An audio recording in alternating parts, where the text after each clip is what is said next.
when taking a look at the teams that have had the best offseason in terms of free agency in the NFL, and we're only through the first week, and there is some quality players that can add to the roster, but most of the big name players and the high quality talent has been scooped up in the first week. Keep in mind when we talk about who has added the most talent, that means just that. Who has added the most talent from where they have been? It's not who has the most talent in the league. Obviously, the better teams usually are looking to keep their roster intact. So the teams that are not as good are looking to try to increase that. And so keep in mind, these are going to be teams that had a lot of improvement to do. I'm going to tell you who I think those are in a second, but a reminder to like and follow for more information like this on the game of football.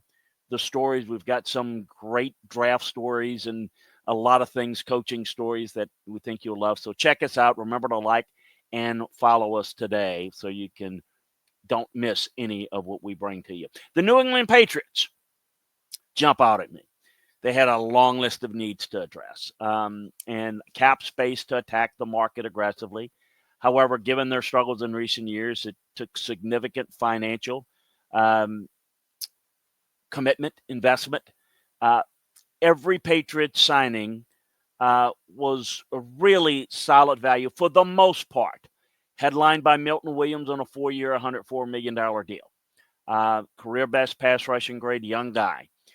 They bolstered their defense with multiple starters at all three levels. Added Colton Davis at corner. Now, adding Harold Landry can be a good spot player. Now, I think they overpaid for what he is. He's not a quality starter anymore, and they paid that. Be that as it may, he had some depth on their roster, albeit expensive one. Robert Spillane at linebacker can help their run defense. Now, none of these moves are going to alter the course and make them challenge the Bills. However, it helps them. Now, they haven't addressed their biggest needs. And remember, there are a number of ways to do it. You've got the second wave of free agency. You've got the draft, but offensive line and wide receiver. They need to be aggressive in the second wave, and they need to look strongly in the draft in those areas. Mac Hollins is a solid addition, but with high-profile receivers still available, I still think they've got some work to do.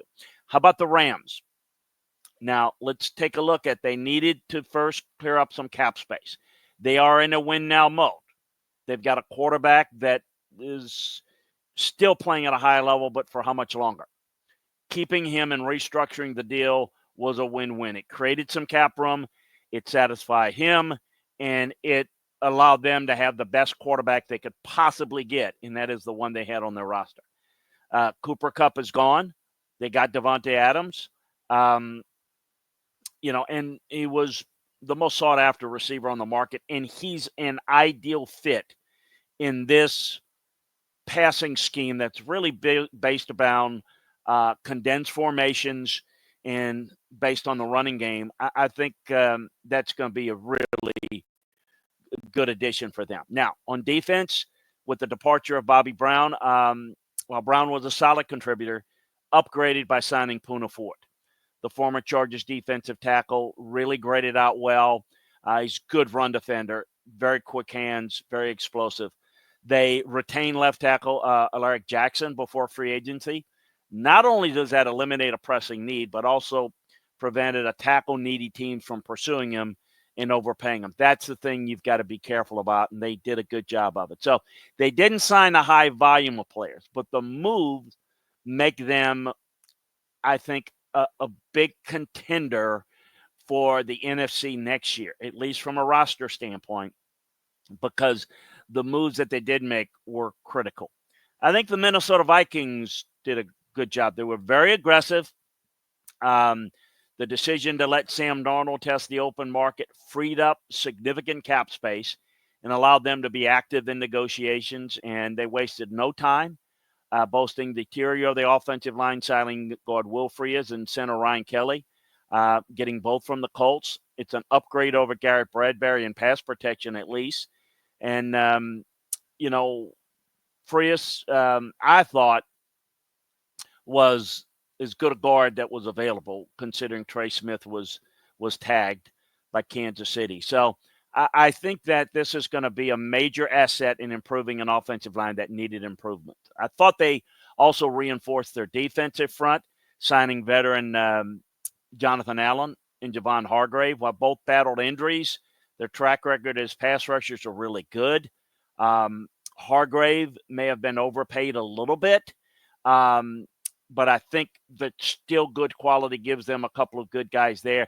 And look, beyond securing a key veteran to support J.J. McCarthy's transition at quarterback, their aggressive free agency approach has also positioned them to receive some compensatory picks. So that's going to be crucial for them as they go forward. The Denver Broncos made an early splash. I thought they overpaid for Havnega, but still a good player. Drake Greenlaw was another good signing. Evan Ingram, released, signed a 2-year, $23 million deal. Makes a lot of sense in that offense. Each player projects as an immediate starter and an upgrade over what they had. That's pivotal. You have to look at the team and how they fit, but how they upgrade or what role they're going to play. Greenlaw is a really good coverage player. Meanwhile, Ingram gives Sean Payton's offense a dynamic weapon to fill that joker role that he likes to utilize with all being pretty talented guys. I think it helps their roster. The defense has the potential to be one of the best. If those guys offensively can take a step up, they're going to be really good. That's a look at some teams that jump out at me as adding the most talent relative to what they have been. There are others that have done a good job. We'll get into that more. Reminder, check out LandryFootball.com for more detailed breakdowns of everything to do with the NFL, college football, the draft, you name it. We got it for you, LandryFootball.com. And also a reminder to like and follow right here what you're watching so that you can get more football information. College football, NFL, we're very draft and free agent heavy right now as things are in that time frame. So appreciate you joining us. Talk to you again next time, everybody.